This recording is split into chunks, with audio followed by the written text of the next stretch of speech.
Hello. First thing I want to do is just acknowledge my journey with you for the past 22 years.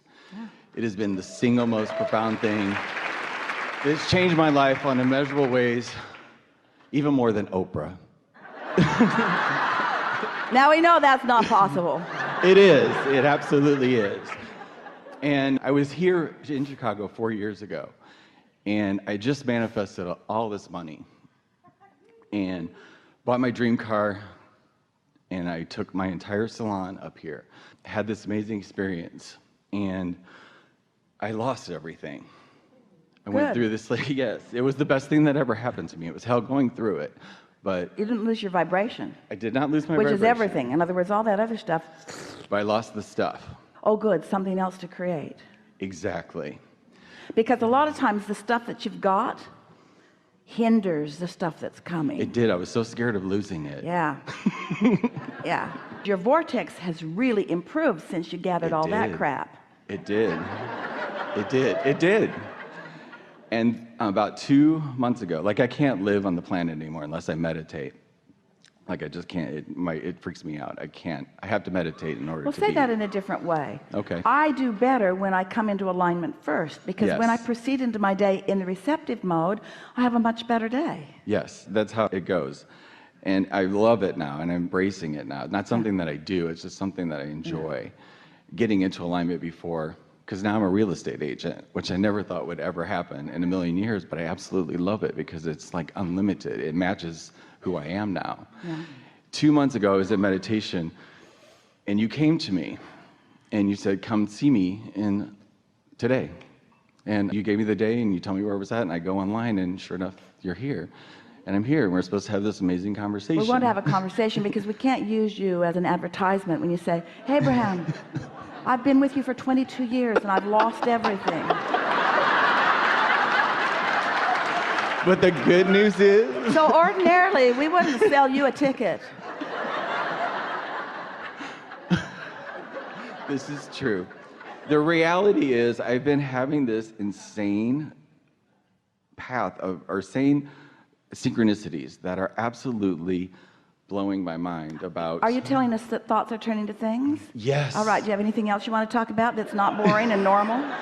No. We'll hear you. I know. I just recognized this thing. It almost looks like a V. And I had it, like everything is almost exact. Like I went to the bottom. I'm doing everything on a completely different level now. And Jerry was a financial counselor for many years. He was helping people figure things like that out. And one of the first things he asked us when years later he began visiting with us is, hey, Abraham, why is it that people so often need to go all the way to the bottom before they start bouncing up? He said they always do. They always begin bouncing back. But why do they have to go so low? He said first it's the boat, and then it's the second car, and then it's this, and then it's this, and then it's this. And it's like the slide continues to go down until it's all gone. Why is that? And we told him years ago what you just told us that you recognized. It's the attention to what you're losing that holds you in that vibrational place that makes that the reality that you are carving out.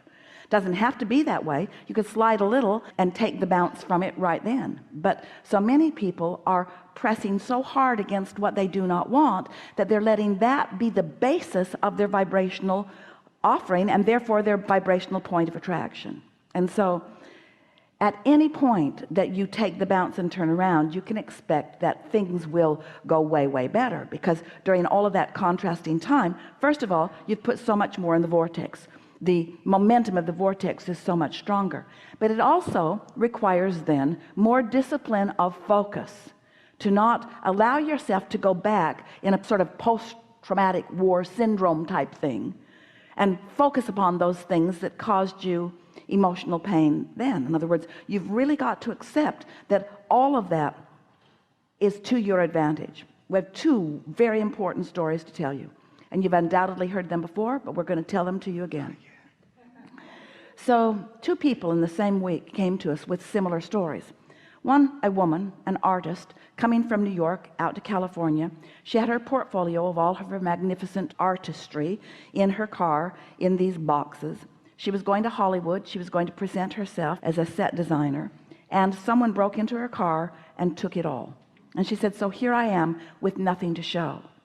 She said, I have lost it all. And we said, you have not lost your talent. You've not lost your point of attraction. You've not lost your vibrational prowess. You've not forgotten who you are as an artist. And anyway, that portfolio no longer represented what you have to offer now. It was a distortion of who you are. If you show what you painted 5 years ago, 10 years ago, 15 years ago, really, she had some of that in her portfolio, or even 1 year ago, or even last week, it does not represent who you are now. We said, go present yourself as you are now. The other was a man who, like you, had built quite an empire. He had lost it. He was in his 60s. He said, Abraham, how can I ever begin to start over now? It's taking me all these years to get to that point, and now it's gone. And we said to him, you have not lost your point of attraction. You don't understand what that vibrational version of you is. You have not lost your point of attraction. Your point of attraction and all that power of desire is there. You can turn things around so quickly. All you got to do is get in the receptive mode. It doesn't matter what you have. You're not amassing stuff anyway. You're amassing your ability to attract stuff, to create stuff, to manifest stuff. Manifestation is an easy thing once you get into that vibrational place where you're allowing it to manifest. Don't drag your manifestations from before around with you and use those assets as your reason to express your prowess to the world. That's not your prowess to the world. You present yourself to the world vibrationally. You present yourself to the world attitudinally.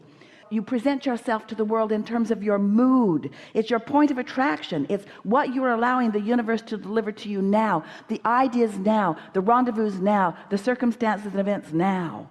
You hear people talk about, oh, they got their big break. Well, we say they finally got into the receptive mode. And so often when people get their big break, they don't stay in the attitude of allowing another and another and another and another and another, because they think that big breaks are scarce. They're not.